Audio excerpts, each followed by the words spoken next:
Vamos abrir a palavra do nosso Deus no livro de Isaías.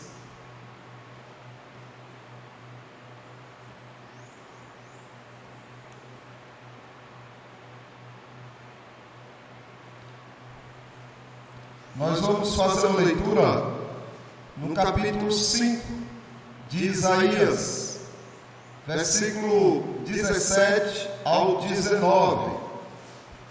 Isaías capítulo 5, do 17 ao 19. Assim diz a palavra de Deus: própria pastagem, cordeiros comerão nas ruínas dos ricos. Ai dos que se prendem à iniquidade com cordas de engano, e ao pecado com cordas de carroça. E dizem: que Deus apresse a realização da sua obra para que a vejamos. Que se cumpra o plano do Santo de Israel para que o conheçamos. Amados irmãos, o título do sermão de hoje refere-se à maldade dos insensíveis. Aquelas pessoas que não têm nenhum tipo de sensibilidade concernente aos feitos grandiosos do nosso Deus. Se vocês prestarem atenção no que as drogas podem fazer, as drogas têm um efeito muito poderoso sobre as pessoas. Uma pessoa drogada, ela é capaz de esquecer da dor, é capaz de nem lembrar dos seus problemas. Mas ela vai continuar ali. A dor sempre vai estar lá. A pessoa só está entorpecida e não a está sentindo. O problema também estará lá. E a tendência dele é se agravar. À medida que você está entorpecido, à medida que você está drogado, para deles se esquecer. Assim era Judá e Israel. Eles estavam entorpecidos pelos prazeres carnais. Era tanta euforia, tanta sensação de prazer, que eles não conseguiam enxergar mais a realidade. O Senhor denunciava o pecado deles e dizia que estava à porta a destruição deles. No entanto, eles ignoravam. Eles não sentiam isso. O que eles sentiam era prazer.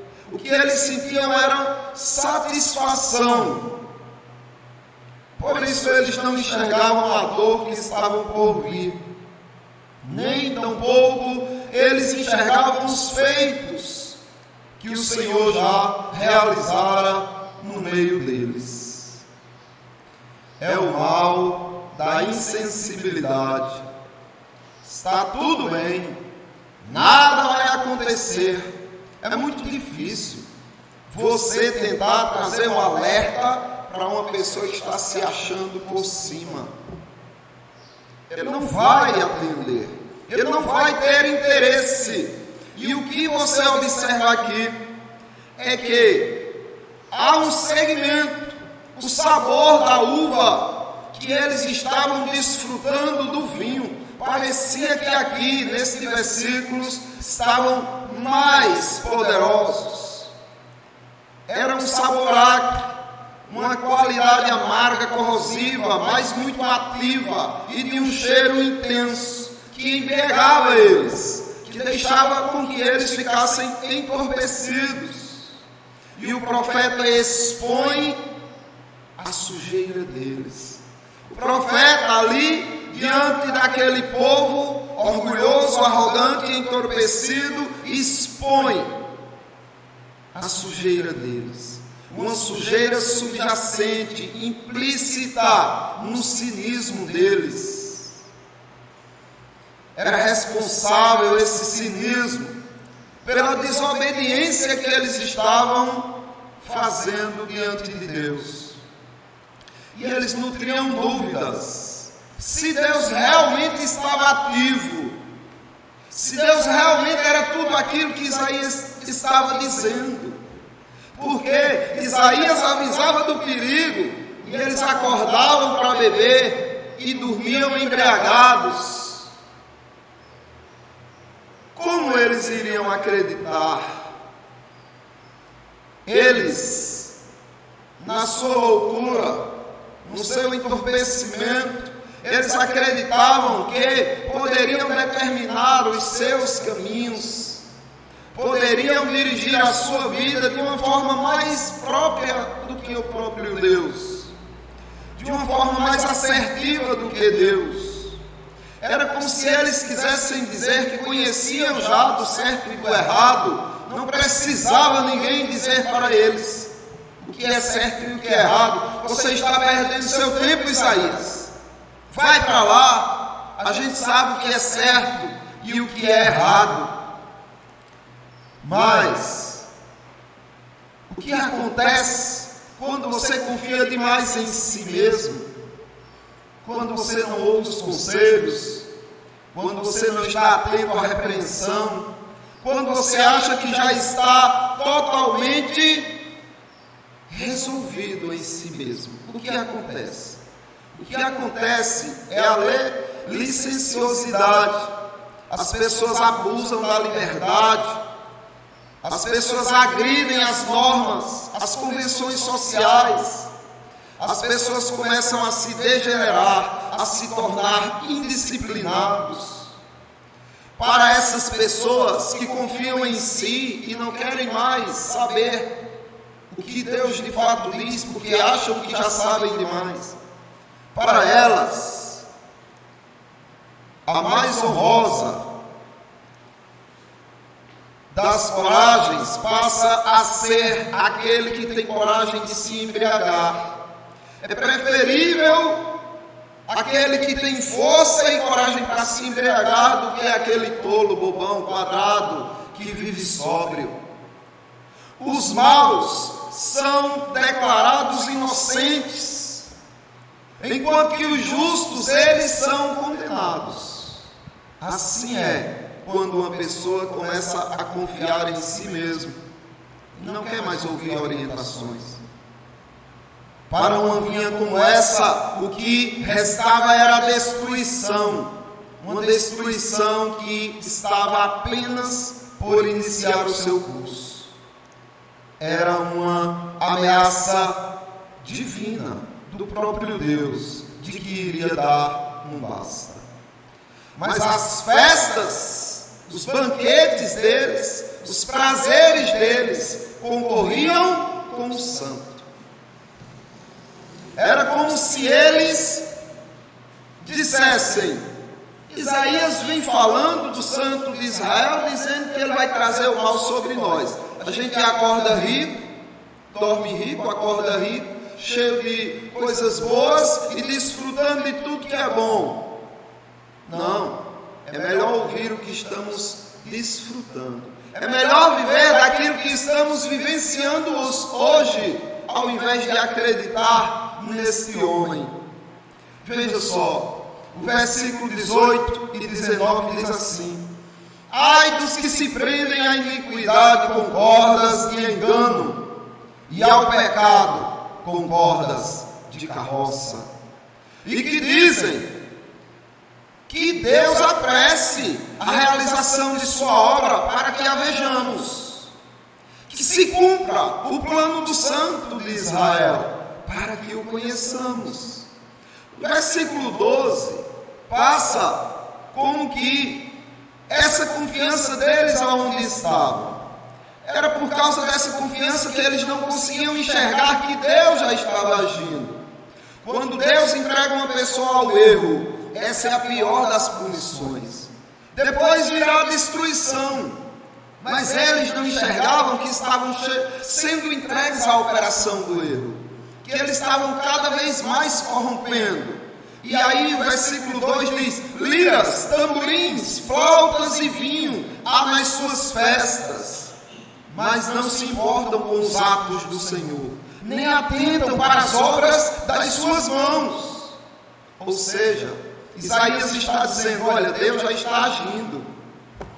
Deus já está fazendo as obras com suas próprias mãos no meio deles. Mas as liras, os tamborins, as flautas, o vinho que estão em suas festas, não permite que eles enxerguem. Por isso que aqueles estão dizendo: cadê? Mande ele vir. Mande ele se apressar para que a gente veja, para que a gente acredite, para que a gente conheça. Percebe o quão grave é o entorpecimento pelos prazeres da carne. Os prazeres não só levam para a ilusão, como tiram, furtam de você o que é real. A realidade começa a ser furtada. Em vez de você vivenciar aquilo que de fato é genuíno da parte de Deus, você vivencia aquilo que a carne, o diabo, o mundo proporciona. Aqui Isaías os culpou por viverem tão intoxicados na busca de prazeres que chegaram a ser insensíveis.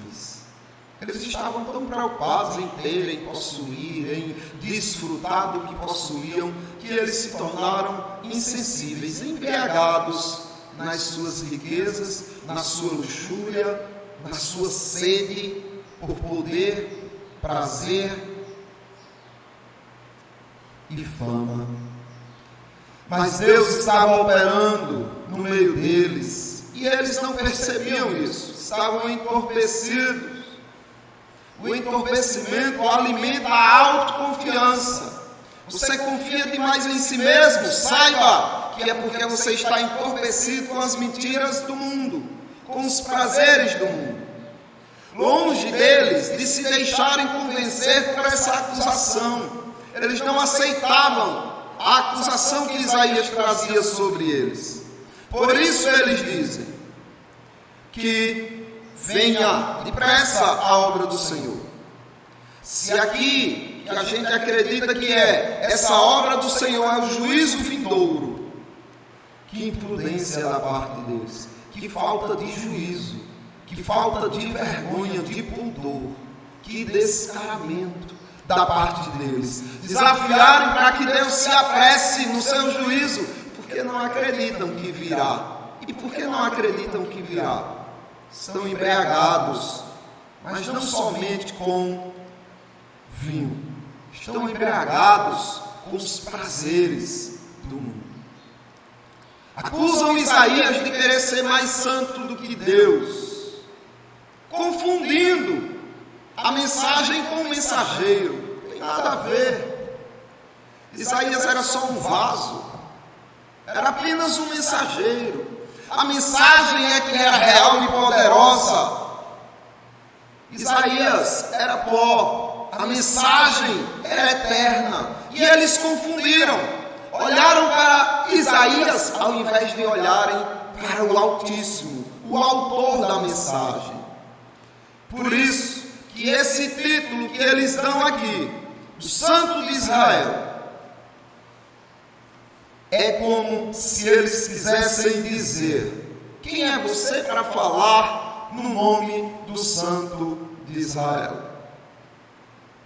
Dificilmente é uma aceitação do que o título significa. Eles não estão aqui atribuindo ao próprio Deus esse ser santo de Israel, mas eles queriam apenas ridicularizar Isaías, menosprezar aquilo que ele dizia, confundindo a mensagem com o mensageiro. E eles acusavam de Isaías estar sendo excessivamente pietista. Não, você tem um rigor ascético muito grande, você é pietista demais. É tipo aquelas pessoas que dizem: quem é você para me corrigir? Agora deu, olha para isso, só quer ser santo. Uma coisa dessa, era isso que eles estavam fazendo com Isaías. O problema é que não é a pessoa que você tem que olhar. O problema é a mensagem que ela está portando. Se é verdade, se é real, se vem de Deus ou não. E aí não importa quem traga a mensagem. Não importa se ela é a verdade, curve-se diante dela. Deus calou, envergonhou um profeta através de uma jumenta. Vai o profeta dizer: acho que é isso, eu jamais vou atender uma jumenta. Tinha sido decepado. Mas ele não é louco, ele foi louco e ao mesmo tempo ele foi prudente naquele momento. Ele olhou para a mensagem e não para o animal. Isaías os corrige, alegando que a mensagem não vem dele, mas do próprio Deus. Isaías mostra que não é uma mensagem de observação empírica, não vem de tradição, mas é Deus que está enviando para eles aquela mensagem. Mas a falsa sensação de segurança garantiu o pecado deles. Mas não foi um pecado por ignorância. Neles não pecavam porque se equivocaram. Nem percebi, meu Deus, pequei. Não. Eles pecavam de mãos erguidas, ou seja, conscientes do que estavam fazendo e não estavam nem aí para Isaías. O pecado não precisava nem persegui-los. Eles é que perseguiam o pecado. Eles é que procuravam o pecado para neles se enlaçarem. Por isso que Deus diz que eles se amarravam ao pecado com cordas. Spurgeon, ele já falou a respeito do verdadeiro cristão em sua relação com o pecado. E ele mostrou a diferença de um falso cristão para um cristão genuíno. O cristão genuíno, ele está o tempo todo tentando fugir do pecado. E ele corre do pecado. Mas às vezes ele fracassa, ele tropeça e cai e o pecado alcança. Mas ele se levanta no poder de Cristo, se arrepende, pede perdão e continua sua fuga, fugindo do pecado. Já o cristão falso, ele sai procurando aonde tem pecado. Ele corre atrás do pecado. Aqui era o povo de Israel. Eles pecavam consciente, escolhendo o mal e se esforçavam, envidam, empenham-se, desafiam o próprio Deus com os seus pecados. Todo o seu esforço está caracterizado nas suas escolhas. Eles escolheram assim. Não foi igual no início, na criação, quando o pecado começou a entrar no mundo através da ingenuidade de Eva. Eva foi seduzida, foi enganada. Mas o pecado ganhou proporção em Adão, quando ele come consciente. O pecado deles é o pecado de Adão. Eles não foram como Eva, seduzidos e enganados. Eles pecaram conscientes. Como diz Paulo a Timóteo, na sua primeira epístola. Adão não foi iludido, mas a mulher, sendo enganada, caiu em transgressão. Isso significa que Adão sabia de tudo, estava consciente e disse: mesmo assim eu quero. Que terrível. Mas não é só Adão que está nessa condição. É o povo de Israel. E de repente não é só o povo de Israel. Talvez você esteja nessa condição. E é preciso que você desperte rapidamente. É preciso que você clame pela misericórdia do Senhor para que essas cordas de iniquidade sejam arrebentadas pelo poder do Espírito Santo de Deus. É preciso que você se cuide. As drogas fazem esquecer as dores e os problemas, mas eles continuam ali, sempre estarão lá. E enquanto não for tratada, ela tende a se agravar. Use a fé para enxergar o que é irrelevante. Use a fé para enxergar o que é medíocre, para enxergar o que é superficial, o que é de brevidade.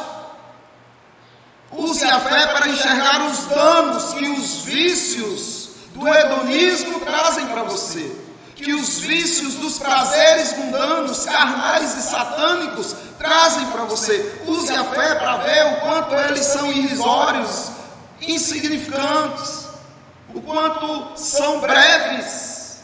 E também use a fé para ver que tudo aquilo que vem do Senhor é eterno. Não é breve, é eterno. Não é superficial, é profundo. Não é irrelevante, mas tem divina relevância. Pois bem, meus irmãos, primeiro você tem que ter fé. Depois você espere o agir de Deus. Não façam como o povo de Israel, que diziam: que venha logo o Senhor, aí sim a gente vai acreditar que Isaías tinha razão. Não, é o contrário. Creia primeiro e depois veja as grandiosas obras do Senhor. Atitude como essas deles mostravam que eles não tinham fé. É típico, tal atitude é típica de uma exigência para que Deus haja. Só que não se exige a ação do Senhor. A fé, ela é o ponto inicial de tudo. Não existe ato suficiente para coagir a fé. Senão, Satanás tinha fé. Ele já viu grandes coisas Deus fazendo e continuou mesmo incrédulo. Primeiro, o prazer de Deus. Depois, o teu prazer. Só assim você vai descobrir o verdadeiro prazer. Salmos, o salmista ele diz, no capítulo 37, agrada-te do Senhor. Primeiro agrade-se dele. O que é que ele está fazendo na sua vida? Não está gostando não? Agrade-se do Senhor e Ele satisfará os desejos do teu coração. Percebe que primeiro você se agrada do que Ele faz e depois Ele te satisfaz. Entrega o teu caminho ao Senhor. Confia nele e o mais Ele fará. Não tenha autoconfiança. Confie no Altíssimo apenas. Você precisa entender a prioridade hierárquica. Quem é que manda? Quem manda é o Senhor. Quem é que serve? Quem serve são os servos. Jesus Cristo corrigiu os seus apóstolos quando estavam dizendo: Senhor, se queres que a gente faça assim, perdoe tantas vezes, então aumente nossa fé. Jesus diz: não. Por menor que seja a fé, ela tem poder de fazer coisas muito maiores. Aí Jesus deixa eles bem conscientes do que é que eles precisam fazer ou entender. Jesus diz: qual de vós, tendo um servo ocupado na lavoura ou em guardar o gado, lhe dirá quando ele voltar do campo: vem já e põe-te à mesa, e que antes não lhe diga: prepare-me a ceia, cinge-te e serve-me, enquanto eu como e bebo. Depois comerás tu e beberás. Percebe? Quem é que tem que ser servido? É o Senhor que tem que ser servido. Depois você desfrutará daquilo que vem dele. A obrigação não exige gratidão. Na filosofia política e na filosofia moral, há uma diferença de coerção e gratidão. Na coerção, ela é descrita como uma situação real onde fisicamente você é forçado a fazer algo. E quando Jesus Cristo diz que eles são obrigados, aqui, ó, porventura terá de agradecer ao servo, porque este fez o que havia ordenado, o que era a obrigação dele. Terá o Senhor que agradecer? Não, porque a obrigação descreve uma situação onde não temos o direito de não fazer algo. A gente só tem uma escolha por termos a obrigação, é de fazer algo. Por isso Jesus Cristo diz, olha, o Senhor não vai ser obrigado a elogiar, não. É sua obrigação. Agora é tão incrível, não é, que mesmo assim ele elogia os seus fiéis.